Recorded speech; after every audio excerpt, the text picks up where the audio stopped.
yourself to go again. Cold water in your face is gonna bring you back to this awful place. Knuckle merchants and the bankers too, who must get up and learn those rules. Riverman and Crazy Chief, one says sun and one says sleep. Now the AM, the FM, the PM too, turning out that boogaloo. It gets you up and it gets you out, but how long can you keep it up? I said, give me Honda, give me Sony. It's so cheap and it's so phony. Hong Kong dollar, Indian cents, English pounds and the Benjamins. I said, New York! Don't stop me, give it all you got. Say New York, come on, get up. Don't stop me, give it all you got. Say New York, come on, get up. Don't stop me, give it all you got. Say New York, get up. You just don't stop me, give it all you got. Looking for a rise to better my station. Take my baby to sophistication. Seen the ads, well isn't it nice? Better work hard cause I know the price. Now never mind that, it's time for the bus. And you'll get on cause you're one of us. The clocks go slow in the place of work. The minutes drag and the hours jerk. Now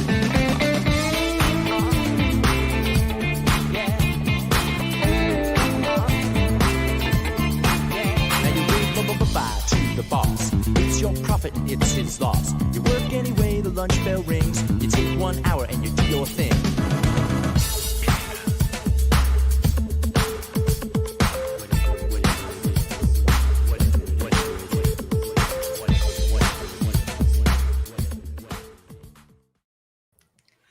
Live from the Dog the Cat Studios on the Lower East Side, it's On the Horn with Andrew Einhorn. Check, check, check. You know, this is the horn where every time Donald Trump lies, it goes off. Evidently, all right, you get the picture. Hey, everybody, welcome to the show. What do you think? I did a slightly new setup. Make sure I'm in focus. Just hold on a second. Yeah, baby.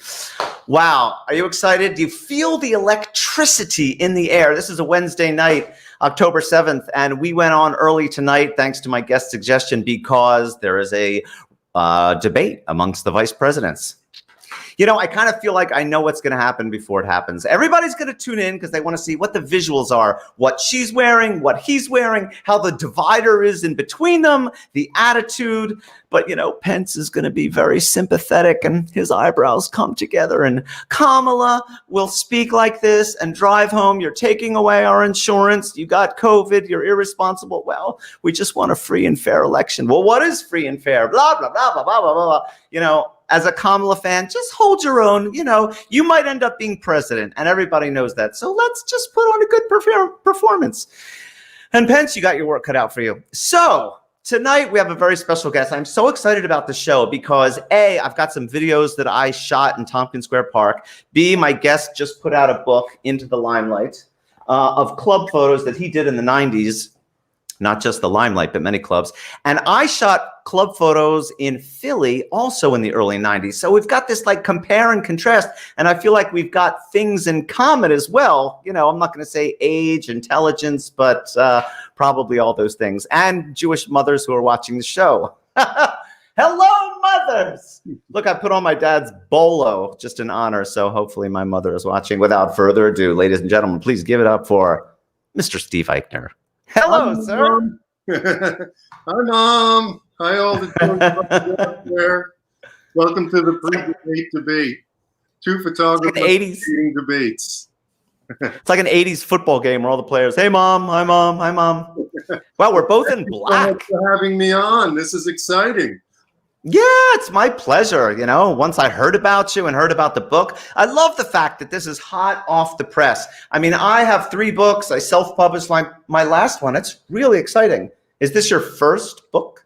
My very first book, and it is truly a dream come true. When I was in college as studying photography, it was always that thing you wanted to get to, that coffee table book. And thanks to Prestel and Penguin Random House, New Leaf Literary, and my partner Gabriel, we got this book published, and it's really a real high point of a photography career. Well said. Got in the plug of your helpers right off the bat. Very nice. Yeah. And your publicist, Sarah Rosen? Where's Sarah Rosen in there? And Sarah Rosen, our publicist, yes. Yeah. The entire team. And now it's funny, you say this is a dream come true, almost like a hockey player's like to play in the Stanley Cup. I never thought I'd have books. Like, it didn't even occur to me to become a photographer until I was in college and got frustrated with my film classes. And even then, I was shooting a lot for a public access show, and a friend came to me and said, you got a lot of incredible images. You should make a book. I was like, really? That's a good idea. And then all of a sudden I leapt in full force. And within 6 months, I had a book. But it seems like you had intentions of doing that, or it was in your mind as a kid, you said? Well, in starting out in photography, I looked at books like Robert Mapplethorpe and Richard Avedon. And so that was what pre-internet, I really looked into books and photography and studied them and what worked Right. in positions. And for me, this book also happened similar to yours, where a friend said, you have all of these great old club photos. You should do a book. And that was like 6 years ago. So, That's actually one of my first questions among many. I took a lot of notes. I did a lot of studying. Was the fact that in the bio or in the thing it said these images were in the vault for 20 years when you decided to sort of like pull them out. They were well preserved in wherever. So what happened? So there was a gap. You're shooting all these pictures in clubs, and then one day did someone come to you? You came to them. How did it spark?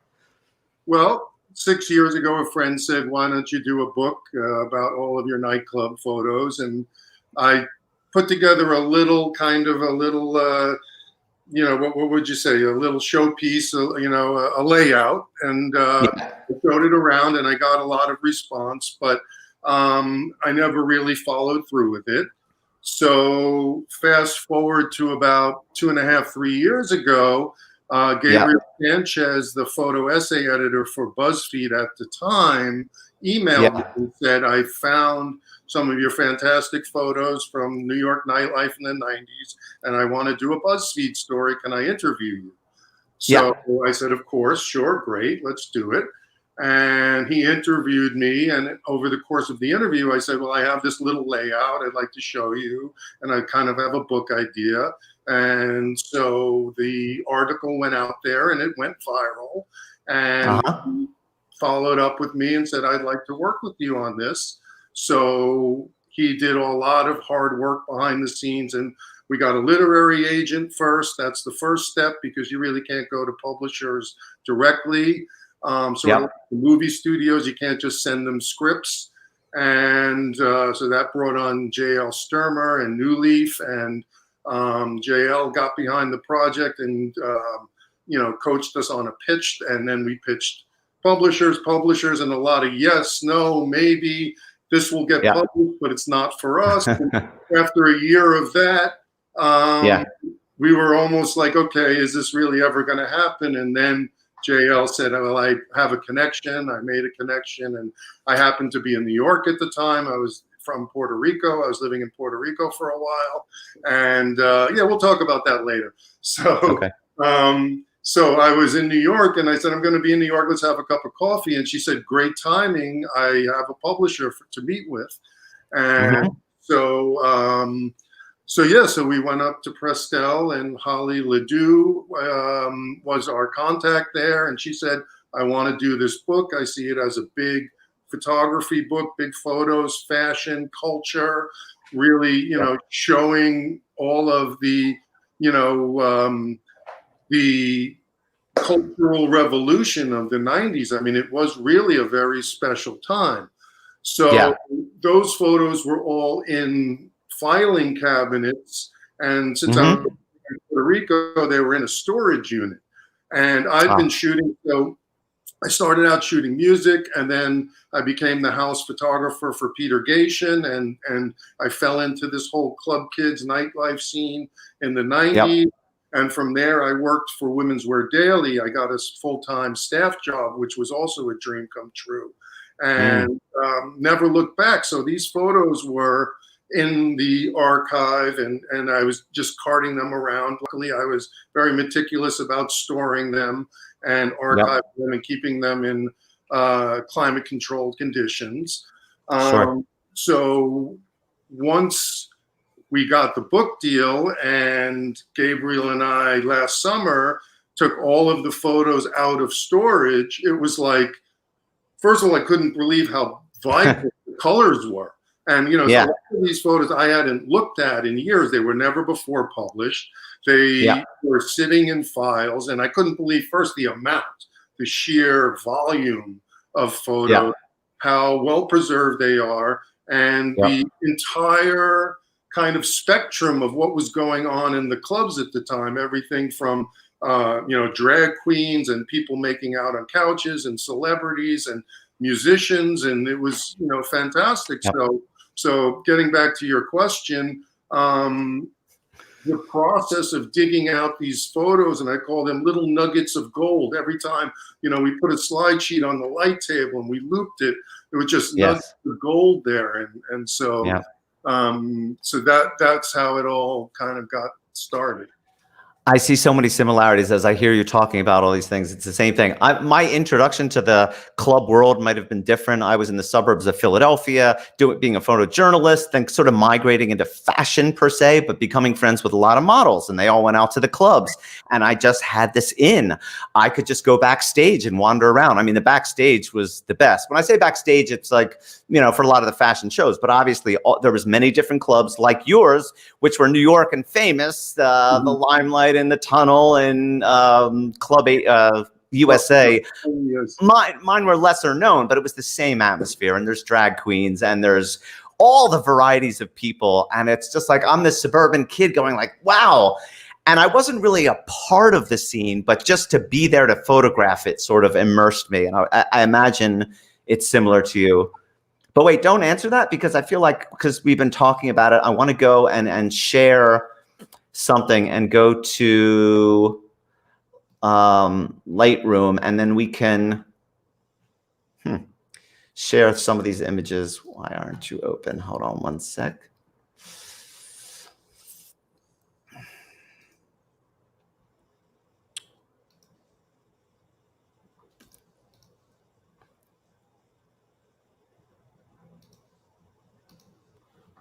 Voila.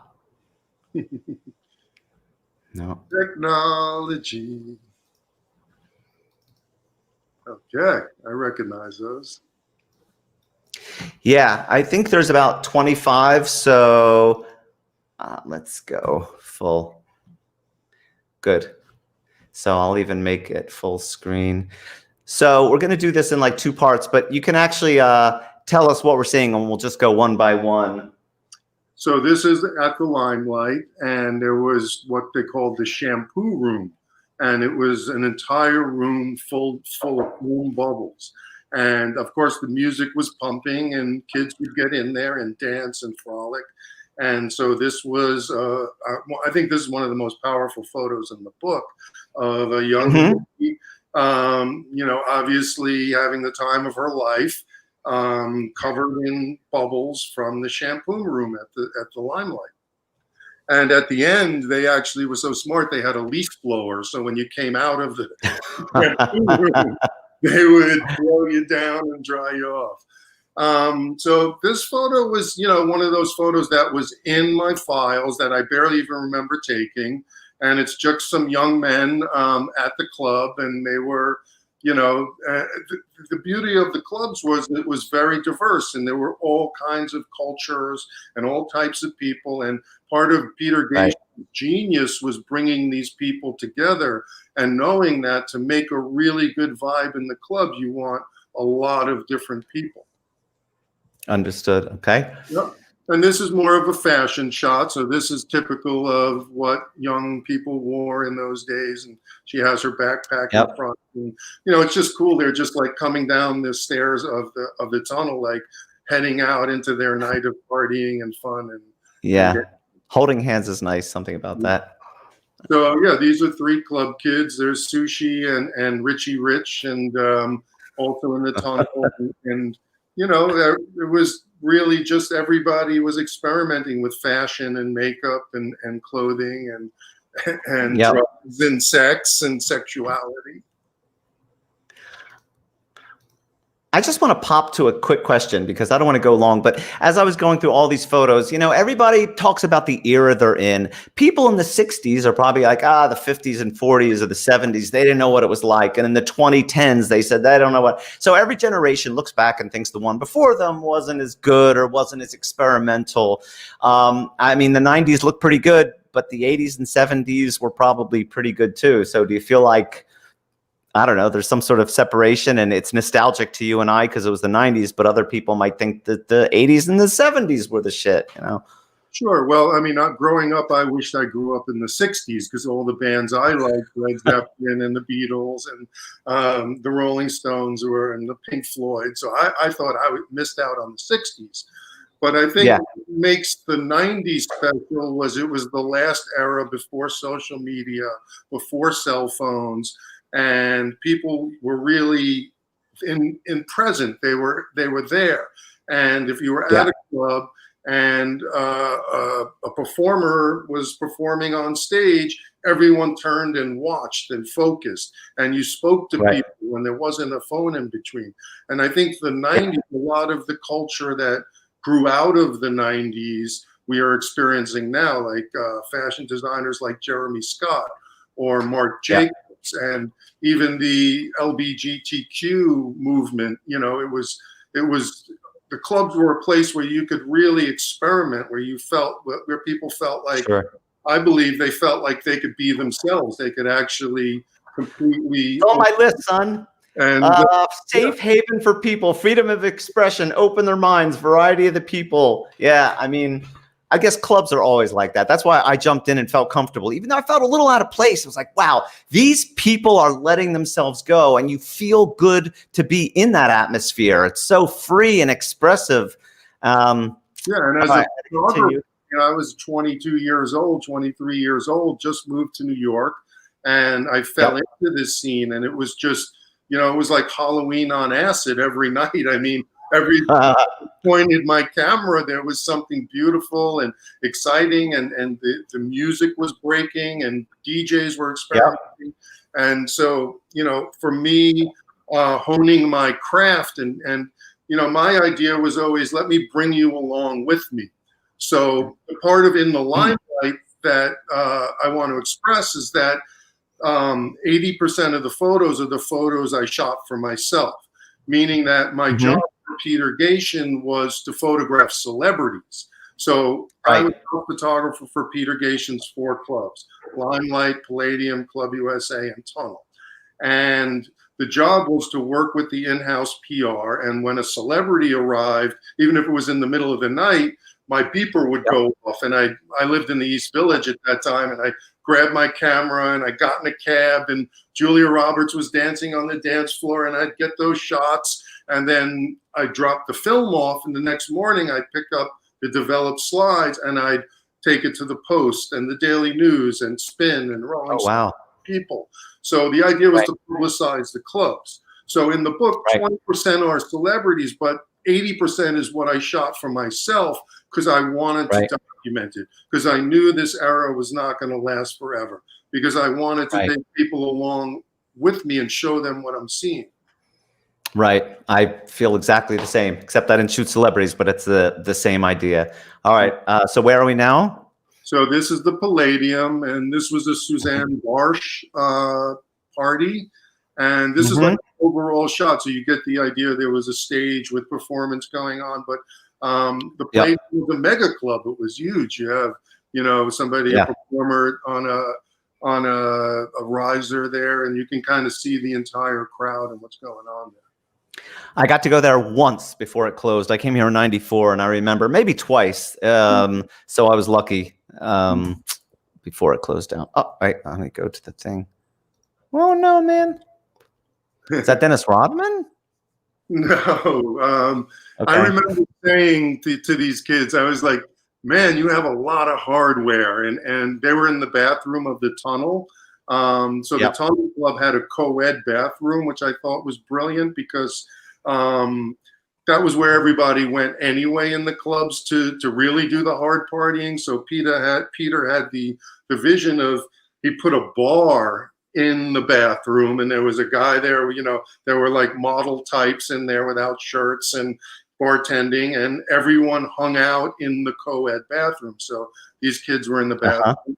This was, you know, another thing that Peter did that was awesome was there were always art installations. So I never knew when I walked into one of his clubs or the other clubs. I mean, there were many other clubs in the book like Roxy and Quick and Glamorama, but this was one of Peter's. This is also the tunnel, and this is a couple of club kids in a, they had like a woodsy theme, and you know, I never knew what to expect. So now you're in the woods with a deer jumping over your head. This is classic. So this is the money drop at Club USA. So yeah, so it was a big draw, and they would, you know, drop. The question always was, is it $100 or is it $20,000? It looks like a lot, but if you take all the singles, you drop it down. But so yeah, so they're actually dropping dollar bills from the ceiling, and you could see the crowd all reaching for them, and it was quite chaotic, I would say. I mean, people would definitely in a scrum to get that money. It's just beautiful. It's like an art shot, the way all their hands are leaning forward. It's almost like an Indian powwow somehow. I don't know. And you can see the decor of Club USA there, which was, it was in Times Square, and the idea was to bring Times Square into the club. So he had neon lights. So this again was another art exhibition, and it was basically an insane asylum. So they had this guy in a cage, and they had people in rubber rooms and straitjackets, and so yeah, that's what that is. I mean, this is above the Roxy. So the Roxy was a roller rink, and during the day and evenings, and then late at night it became a nightclub. And so this drag person was in her roller skates and on a swing above the dance floor. And I caught this shot. It was just, this is also one of the most iconic shots in the book. I love it. Did she come down on the floor and actually skate? I hope. She skated with her dress. She held her dress up and she skated around the floor. But for most of the night, she was holding court on her swing above the dance. I wish I was rollerblade. That's what I would have done, man. My early Dog the Cat days, I was skating around filming. If I had only gone to the clubs, actually, it's better for video. It would have been so fun to weave in and out of the people. Anyway, I love skating. I play hockey too. All right, we're going to continue. Oh, speaking of which. So this was just a nice. This was the fashion of the 90s, and these were mostly homemade. So they would take Doc Martens or any kind of shoe, and they would buy foam, and the club kids would wear these. And the funniest thing was watching them walk in those. I mean, you know, they had to adopt a special kind of, you know, Herman Munster kind of walk, because not to fall over, and also not to hit somebody with the spiky edges. Herman Munster being a reference from our era when I was sick as a kid. Now, Lily, Eddie. I won't. Darn. Just doing my Herman Munster. It was one of my impressions back then. I mean, what is there to say about this? It's all in the picture. Yeah, absolutely. I agree. Was having a good time, and I captured it. That was actually, we set this up to publicize the money drop, and this is a porn star named Tiffany Million, and so we have the girl sign, and she's up on a ladder, and so I worked with Bruce Lynn, the publicist for the club, and we set this up, and this was to promo the money drops. Gotcha. Who dat? Here I am, back in the day. Wait, that's you? Yes. Okay. That's me. Yeah, with my. All right, Sorry. I'm going to come back to us. That jacket. I think I wore that leather motorcycle jacket to death.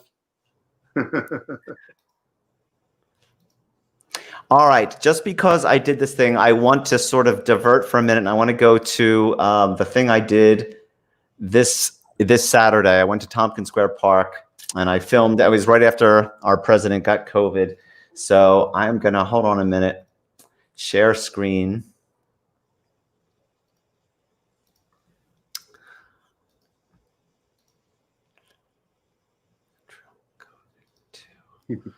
All right.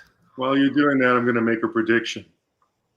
Okay. I predict that Donald Trump will fly in like Howard Stern's fart. Tompkins Square Park, a beautiful Saturday afternoon.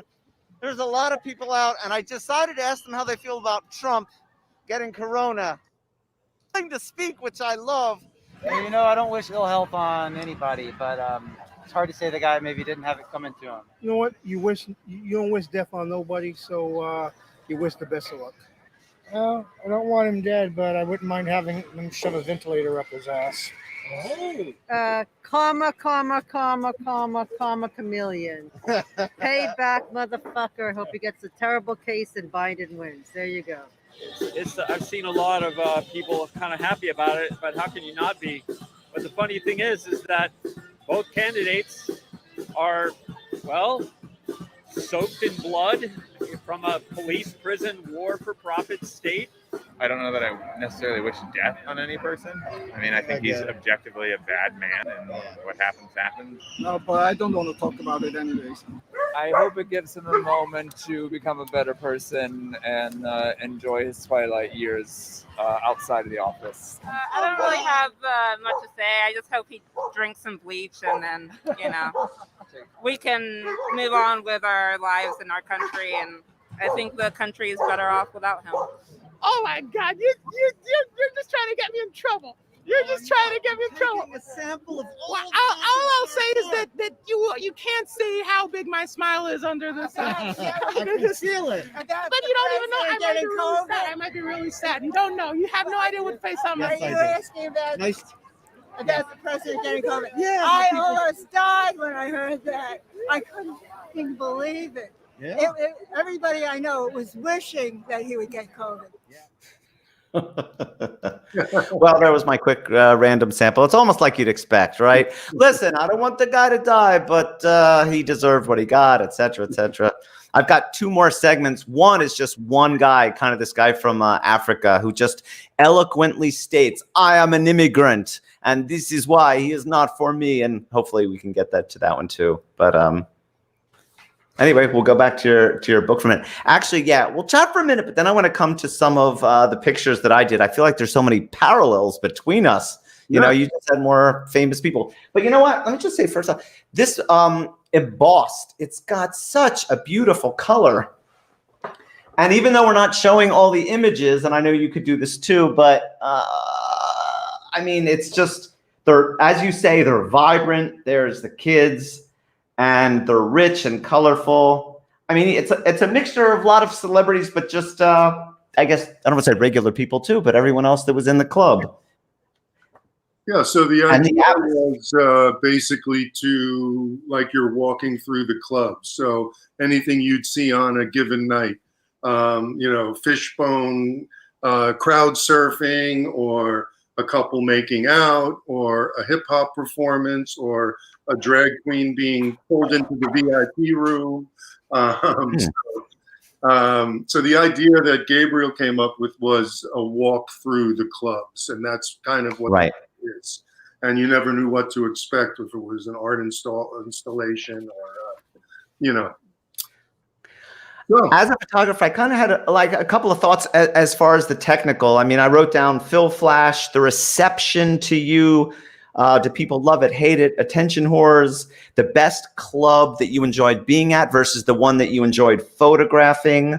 I guess the rest of the stuff we touched on, but I know that in going to places, if you're using a light or a Phil Flash, some people are like, oh no, get the fuck away from me. And others are like, oh yes, darling. I imagine the places you were in were a little more receptive to yes, I'm here and photograph me, but I don't know, maybe not. So let's answer was there a club that you love to be in general on your own? And then which one maybe was your favorite to shoot in?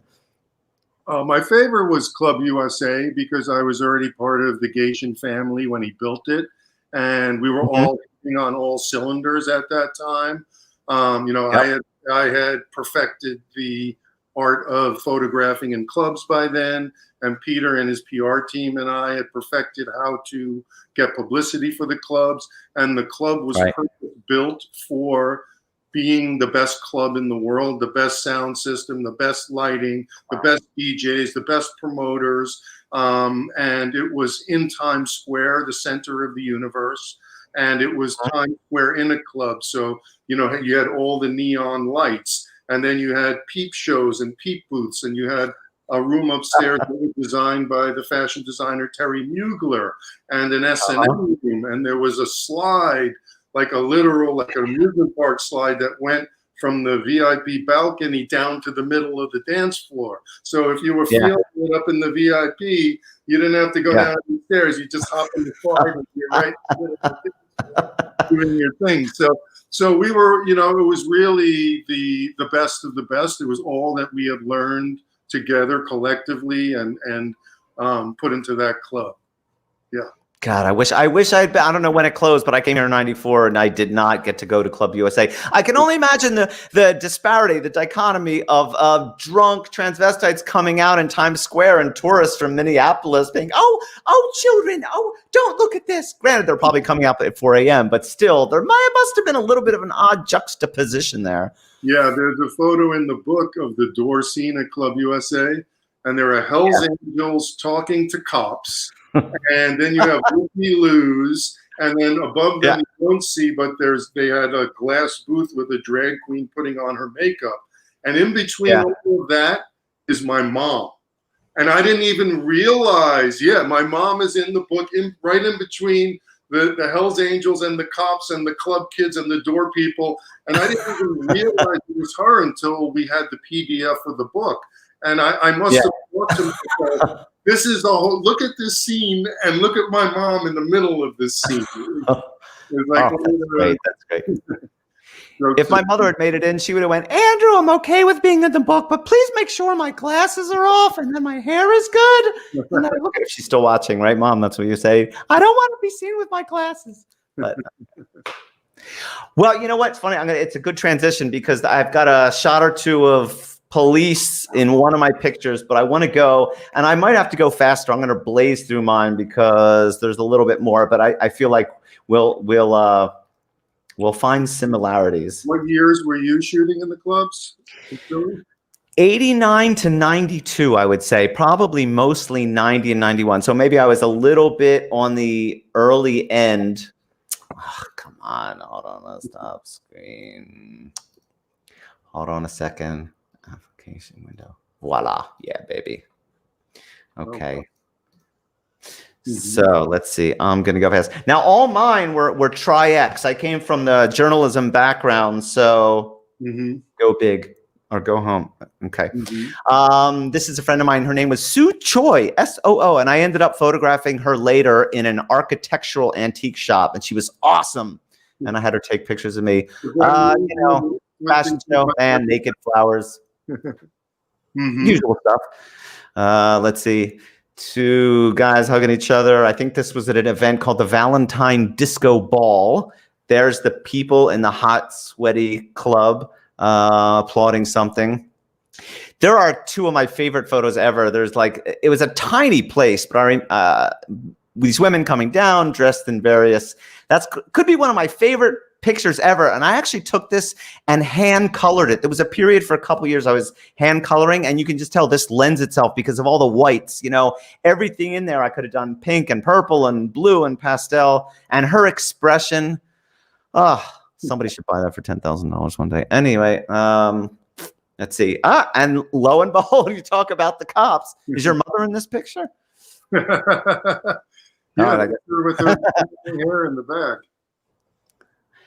Listen, because rumor had it, the Eichners got around, and Ma Eichner, you know, when she got tired of New York, would come to Philly. There was no New York, but I don't know. Bathrooms, you had mentioned. It's another, come on, if you're in a club, a bathroom, Jesus, there's sex and drugs. And don't let me forget to ask about sex and drugs, because obviously with clubs, that's something. Similar to yours, what it's to be said. I don't know, the bronze man and people. Now it's funny you talk about fashion. So Betsy Johnson, I think there was a couple of shows, and that was one of her events, and those ladies are all in Betsy Johnson clothing. So talk about dated, you know, that's like 1990. I don't know if you'd want to go to Passover dressed like that, but it's still kind of fun. I just like this because there's a guy putting out his hat like, give me money for some reason. I don't know. Yeah. clubs, dancing. There was one event that I covered that seemed so strange. It was a train ride from Center City, Philly to New Hope, but it was mostly transvestite. So this is actually on a train, and this is a woman bringing out drinks. I think I have a few other shots. There's just a man looking at another man, much to the delight or chagrin of the crowd. One of my favorites, the guy on the right, I have done a lot of events for, and those were his clothes, which were probably more like a thrift store, and he was so exuberant. He's getting on the runway going, yeah, my model, my clothes, woohoo. He was like a Trump. He was very good at publicity. Let's see. Yeah, what's there to say about that? As expected, just kind of funny, drunk woman. This might have been at a place called the Chestnut Cabaret in Philly, and if anybody will recognize the man in the middle blowing a whistle or about to, goes under the name of Jared Leto. Yes. I photographed later as a model, and he kept popping up in some of my pictures. So this was a D-Light concert. For those of you in the know, DEE-LIGHT or LIE. Oh, I hope Facebook's okay with that. She's technically in a shirt, even though it's see-through. There is Lady Miss Keir, or other lead singer of Delight. I don't know why I got to be in there. Woman in the bath, another bathroom, putting on makeup. And this is one of my favorites. It's just bizarre. I don't know why the woman on the left, the nose is red. And I don't know if this was a Halloween party. Just have this bouncer who's like, oh boy. And then yes. Another one of my favorites. This was like a Halloween. Sometimes, I'm sure like you, I would go out on the street like, oh my God, I'm going to follow you to the cab or something. Because in the street, it's a whole other feel. So, All right, I'll let that one. All right, we can certainly come back to that later. That was fun. So you see, how are you feeling when you see this stuff? What does that make you feel? It makes me feel like we have a lot of similarities. I definitely remember photographing Jared Leto out there, and I definitely get D-Light. So I feel like we definitely were on a plane, on a similar plane. And those are very excellent photographs as well. Yes. Thank you very much. My journalism background, I mean, I'm sure similar to you, when you're close to people, you're shooting wide, you got your fill flash, right? Is there anything technically that you want to say? I was starting to ask before about whether people were like, oh no, a flash, or yes. Tell me about the technical aspects of just shooting in a club. Well, back then I was shooting manual focus. We didn't have autofocus cameras. And so I would zone focus, we called it. So on the lens, there are f-stops, but there are also distances. So I knew if I had my Vivitar flash on red at f8, anything between 5 and 10 feet would be in focus. So and you're in a dark club. There's a beam that goes from the flash, and it's through the lens focus. So that was the first thing, it was all manual focus. And I'm one of the only people, if not the only person in the club with a camera. And you have all these people that are being dressed up to be seen. So of course they're like, hey, Steve's here. Take my picture, take my picture, take my picture. And so the minute I arrived, I was the rock star in a way. And even celebrity people that were out and about wanted to have their picture taken. That was the social media. That was building your brand back then. And everything in the clubs was Instagrammable if there was an Instagram. So, you are lucky. I mean, if you come in and you're the star, because today there might be, with phones it's different, but even somewhere in between, there's a million people with cameras. So if you're the man and the club owner, the whatever his name was hiring you, Peter Gation, you pronounced right? Yes, Peter Gation.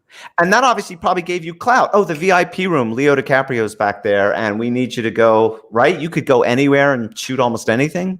I could go anywhere and shoot anything, and I got a handful of drink tickets when I walked into the club, and it was almost like the family I never had. It was a roaming circus, so it was a traveling circus from club to club. So Thursday night would be, say, Yeah. District 2000 at Limelight. And Friday night would be Red Zone, and Saturday night would be Roxy. But it was the same group cast of characters at each place, and we got to know each other, right, and trust each other, and like each other, and so it was really a fun time. It was a fun way to grow up and meet New York, and I built my career that way. I did all of my networking out in the clubs. right. Can I just say you gave somebody, maybe me, the title of the next book, Roaming Circus. Come on. Yeah. Steve's brother is Billy Eichner. Someone just wrote that. I doubt that. Is that true? That is true. Billy on the street. That is what? What?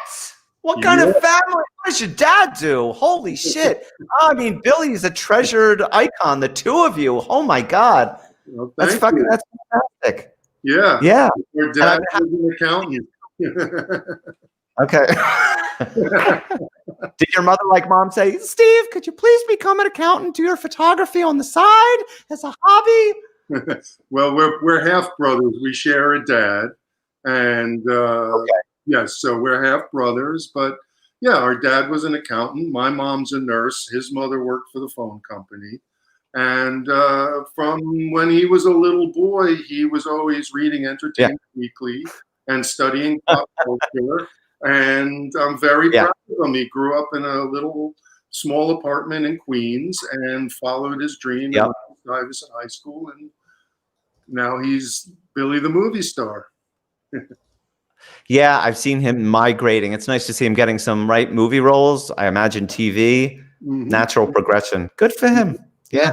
All right. I think we'll jump. I want to ask about sex, drugs, and rock and roll. I feel like my people out there are like, ask them who got naked, what celebrity, who was doing cocaine backstage, and all that stuff. So, but we'll tease that, and then we'll go. Let me go back to your. Oh, I could have stayed there. Darn. It's okay. We'll go back and we'll finish your photos. Yeah, baby. Yeah, baby. Getting good at this. Okay. So that still looks like you. Hold on a second.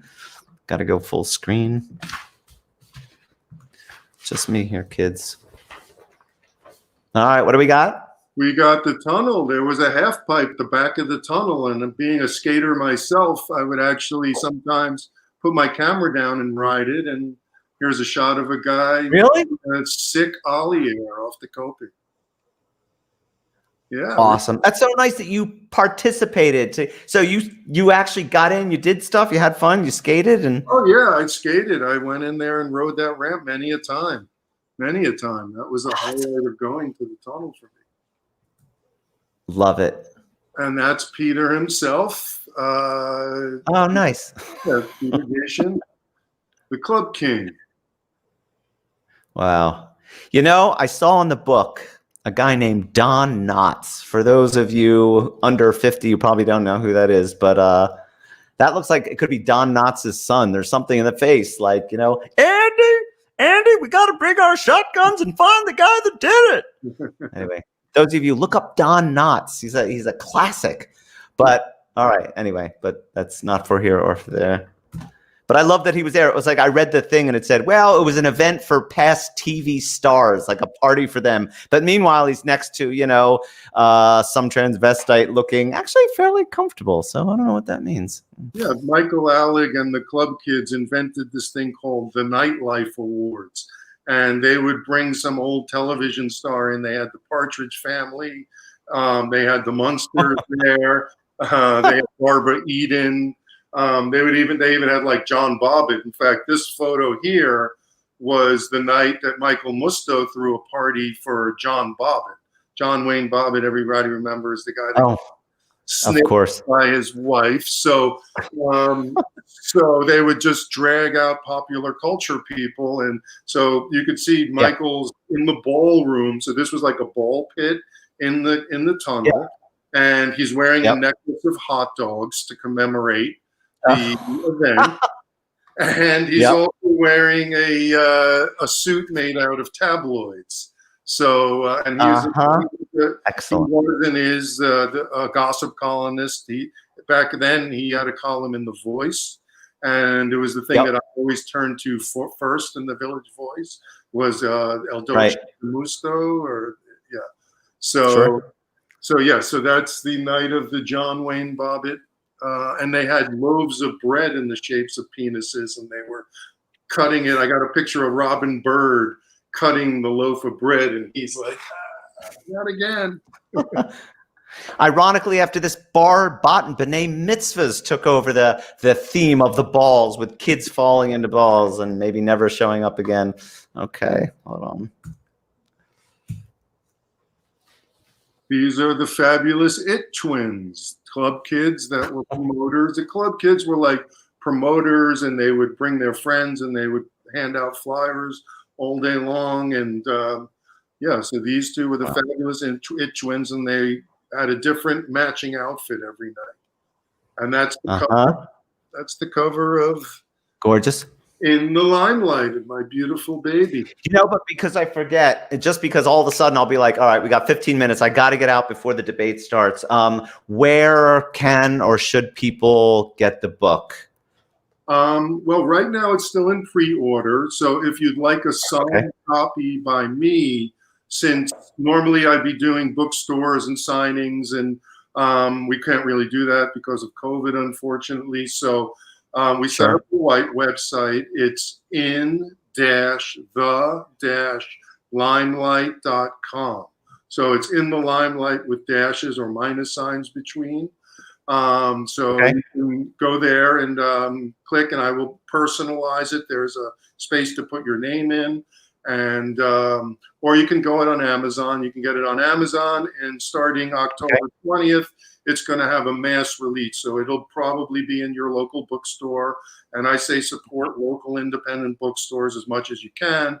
It'll be in the museum bookstores. So if you go to a museum and you're exiting through the gift shop, you can pick up a copy of In the Limelight there.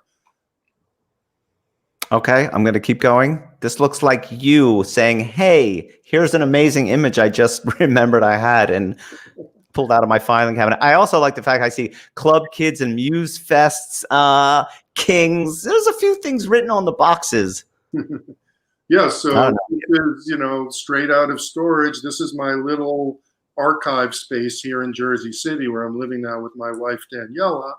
And so these are my file cabinets, and those are, basically bands that are, Aerosmith and All Good and celebrity names. And there's just so many files and files and files of photos that, I'm hoping to do more books one day eventually. Nice. Yeah. And all right.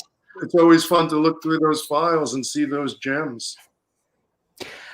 Similarly, I had my nightclub photos digitized maybe 8 years ago. I was like, I can't afford to do all 50,000 of my images. I had about 2,000. And man, was that heaven. You get those back, and you sort of remember being there or shooting, but those gems and your tastes change, or what you think is a great photo. And it's just heaven, and go, oh my God, that image. Oh, look at that one. It's like, brings back all the memories. And I don't know, as I said, your taste as a photographer may change. Maybe the societal norms of what's a cool picture, maybe things that are imperfect and there's a half a face and someone out of focus, but you get these moments, and that's what it's all about. Yes, a lot of photographers that I know are struggling with this. They have archives that aren't digitized. I'm struggling with it myself, and I would like to eventually get all of my photos digitized. In fact, one of the things I was doing in quarantine was I was scanning photos and putting them on Facebook. And it was all about my friends in the photos, friends from 30 years that were like, I know you were at that show with the Spin Doctors. When are we ever going to see those photos? Were you doing the same thing? Is that why you were getting up and moving around? Dude, that's from the start of COVID in March. I went out and got a scanner. I went, you know what? Now is the time. I wanted to do this for 6 years. I will scan my 52,893 photos, much to the chagrin of some. And man, full force, day and night, 10 a.m. till 2 a.m. I'm like 70% done. So I'm looking at Indonesia, Guatemala, naked ladies, couples, family, friends, dogs, kids, whatever. I've done a lot of stuff. Journalism. Anyway, I don't want to go into that. All right, I want to keep going because we have 12 minutes. I got to get out for the debate. I want to see if I want to go back to another video. Trump COVID 1. All right, hold on a minute. Let's see. This is quick. Okay. Thoughts on Trump getting the coronavirus? Honestly, I think it's a wonderful thing. You know, I'm an immigrant. Yeah, I'm an immigrant. I'm from Zimbabwe, you know, and I think he has kind of like shown such a negative and evil perspective towards immigration, immigrants, black people, people of color. How can we be happy that this guy is going to be around? I think this is just karma working against the guy. You know, it's just it's his energy. This is what is on his books. This is what's in store for him. It's his portion of creation, you know. So we can't really like blame anyone for it. I didn't give it to him, so I just think it's a wonderful thing for me. I think when I heard about it, I went and I bought a bottle of Hennessy. No kidding. Yeah, and I bought a 6-pack right now to celebrate it right now. Have you drinking that Hennessy yet? Or is it waiting? No, I drank the Hennessy while listening to the news, the breaking news. All right, I'm back. I figured I'd give that guy a whole minute. Volume sounded okay on him, or did it feel a little low? It sounded fine. Yeah, it sounded good. Okay. Yeah. Good. It felt a little low on my thing. All right, so let's go to because we're fighting the time. We got 10 minutes, and I want to get to some more of my pictures that I got through yours. Give us sex, drugs, and rock and roll. I mean, you know, the craziest thing perhaps that you saw besides cocaine, ecstasy, marijuana, heroin. I don't know.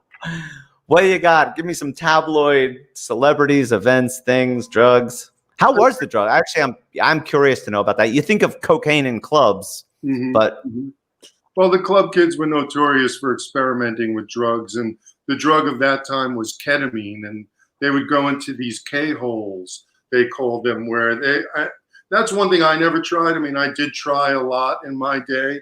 I was mostly into pot and alcohol. I wasn't really into a lot of the powdery drugs, but I did try everything. So yes, watching the club kids in the depths of their wastedness. And one night I went to, actually it was a day, one day I went to drop some photos off at one of the houses the club kids lived in. Michael Alec and some of the other club kids. And I'm looking around and it's just a mess. I mean, littered with every kind of drug paraphernalia you can imagine. And I look at the bed in the bedroom and the pillow is covered with blood. And I'm thinking to myself, oh man, they must have been snorting so much that they had such horrible nosebleeds and they were so fucked up that they couldn't even clean their house. So so, I mean, for me, it was really not about that so much. I mean, I witnessed a lot. A high point was like when Steven Tyler came to the club with his entire family, Liv and Mia and his wife, and they were partying. And I actually spent a lot of time with him, and being a rock fan and a fan of Aerosmith, and, you know, drinking heavily with Steve Tyler and getting wasted with him. Or when Slash, you know, after a concert at an after party when Slash and I hung out and, you know, drank Jack Daniels, and he leaned on my shoulder and said good night before he left. And, you know, just good. Yeah. I mean, there is the Leonardo DiCaprio story when he was a kid. And so there was a movie called Red Rock West that Dennis Hopper was starred in. And they had an after party at Club USA.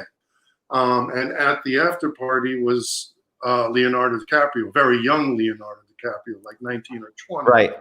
He's in the book with in that shot. Yes, in that shot. So the reason why he's like staring in the camera in that shot in my book, because he's notoriously horrible about photographers, is that I saw him across the room, and they had cigarette and candy girls in the club. They'd sold candy. You could smoke in the clubs in those years. So I saw him buying something from one of these very, like, they were dressed up in all kinds of colors, and I shot a photo. And I went about my business, and then I get a tap on the shoulder, and it's Leonardo. And he says, man, do me a favor, don't use that photo. And I was like, okay, no problem. He's like, I'll pose for you all night. You can get any photo you want of me. Just don't. I said, cool, man, no problem. So take some more photos. I saw him again. I was like, can I just ask why? And he said, well, I'm buying cigarettes and I don't want my mom to see me buying cigarettes. Oh, the show is all about the mothers tonight. That's funny. All right, I want to stop there. We have 6 minutes. I want to get this in, and I want to go back to some more photos because people have written. They're like, "Well, we like your pictures." I mean, they like all of our pictures, but and I want to try to blaze through these and see if we can get it in before the debate, where Kamala Harris will do her best to best Mike Pence. All right, let's see. We're in a club. People are cheering. We got one of my favorite models, Maria Aguilar, at the City Paper event. One of my favorite all-time pictures, my friend Kim Kelly. I love this. Yeah. One. I love this shot. Yeah. It's a good one. I agree. Another one, she's coming out of that backstage. I'm telling you, backstage, that's where it's at. Yeah, and this room is almost like being in CBGB's. You got everything on the walls. So two of the women we just saw. One of my favorites ever also. I don't and I just noticed for the first time he's drinking, it is drinking a Foster's lager. But I don't know. Sorry, what? An oil can. We used to call those oil cans. It looks like an oil can. It does. It does.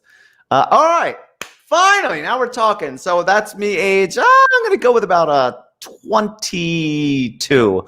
People make fun of me because I had this bit of staircase looks like the Ritz. What, the club? What looks like the Ritz? Yeah, a little bit. Oh no, these are all Philly. The Trocadero, I believe. That's where I did a lot of my work. There's me. So I love this. That's when I do a book, that'll be in there somewhere. You talked about your Vivitar flashes all of a sudden. Oh my God, the Vivitar 283, the 285, the color dial. Yep. Fucking A. So, F3 or F2? F2. You know your shit. Yeah. Yeah. With my donkey bag and the battery pack. Oh my God. I weighed like 500 pounds. Remember that thing? Oh, do I ever? Yeah. Yeah, and like 80 batteries in it. FYI, that's a red vest, and I still wear it. And I'm not kidding about that. It's still good. Yeah, the guy looking cool. I like this. This I actually shot for a paper called the City Paper, and I hand colored this. This lend itself well to hand coloring on stage, playing S&M. Why not? Yeah. Same club. The Trocadero was great. It was an old cabaret theater with a second deck, so it was really I don't know who it is, but guys on stage. The woman in the bathroom next. She might get an encore. She might get. Oh, okay. And she's wearing I was like, why don't you wear my tuxedo vest and I don't know why. And she said, okay. So bathrooms again. Guy backstage. We're gonna finish with a bat party. When the first Batman came out, and I like this one too. Same thing. Hitting the street somewhere. I think that was called Revival. 3rd and Chestnut for those of you in Philly. Yeah, self-explanatory. I don't know, men, women going to the bathroom. I don't know. I don't feel like there was a lot of this type of person. I don't want to summarize who they are, but whatever. Made a good picture. As you say, people making out with a woman looking embarrassed. Togas. Yeah. Now we're at the end. So I only shot probably 1 roll or 2 rolls of color. And this was again, so that is, if anybody recognizes, that is the original Batman who ended up doing voiceovers for Adam West, I believe. And why? Because the first Batman came out and it was all the rage. I mean, this is 90, 91. So they dressed up and there's some of my favorite. And that is it. Oh my God, 8:57. Get off. Let's go back to us. Let me see if there's anything that I did or didn't talk about. That was really great, Steve. I'm really happy. We got all your stories. Yes, and I want to thank Astra for connecting us. That's thank you, Astra Dorf. A mutual. Astra Dorf. Yep. She's going to be on the show in a couple weeks with one of her friends. Hi, Astra. Let me just see if there's anything I didn't. We got drugs. We got crazy things. We got. I see you at I don't want to talk about a studio at 27th and 10th where I had one at 26th and 11th, but that's not for here for now. How about the kids and we're down to just like a minute. The people like us that did the club scene then, like, I don't want to say what do we do now for fun, but there's got to be an evolution. You know, what are you doing for fun? You're not going to Club Studio 54. You're not going to Limelight. How do you have your fun these days? You're also married. What are you doing for fun? I mean, for me, it's surfing. It was traveling and surfing, and I was still shooting events. Private parties, and that sort of thing. My career evolved from music to the clubs to high fashion. So I was still shooting events up until 2015 with Women's Wear Daily. I was shooting all the high society events and red carpets and things like that. And now, obviously, nobody's doing anything with COVID. I mean, we're being super safe. We wanted to have a launch party, like a physical launch party. I will announce that we are having a virtual launch party on October 20th at 6 p.m. So if you go to that Limelight, in-the-limelight.com, please join us at our virtual party. We're going to have a lot of fun there. And my vision is New York City rent's getting cheap. Maybe we'll have mega clubs again. Maybe artists will move into that vacuum of cheap rent, and we'll make a club where everybody puts their cell phone in a box when they go in, and club kids will dress like club kids, and I'll go back to photographing it and music and new sexuality and have a fucking great time. Great ending. Bye. Kamala Harris up next. Turn to your local thing. Thank you, Steve. Ciao. Woo!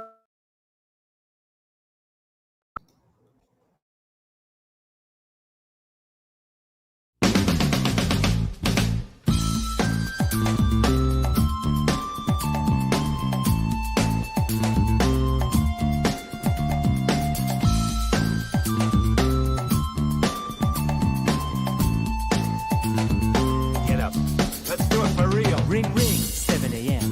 Move yourself to go again. Cold water in your face is gonna bring you back to this awful place. Knuckle merchants and the bankers too, who must get up and learn those rules. Weatherman and crazy chief, one says sun and one says sleep. Now the AM, the FM, the PM too, turning out that boogaloo. It gets you up and it gets you out, but how long can you keep it up? I said, give me Honda, give me Sony.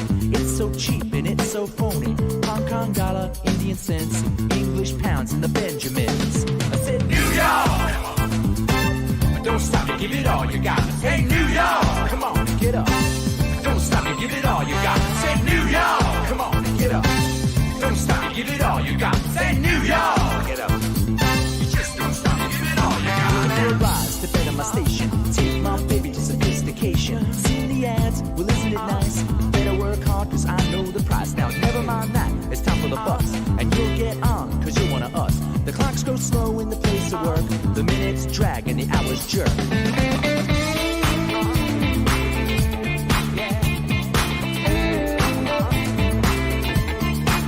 Now you wave bye to the boss. It's your profit and it's his loss. You work anyway, the lunch bell rings. You take 1 hour and you do your thing.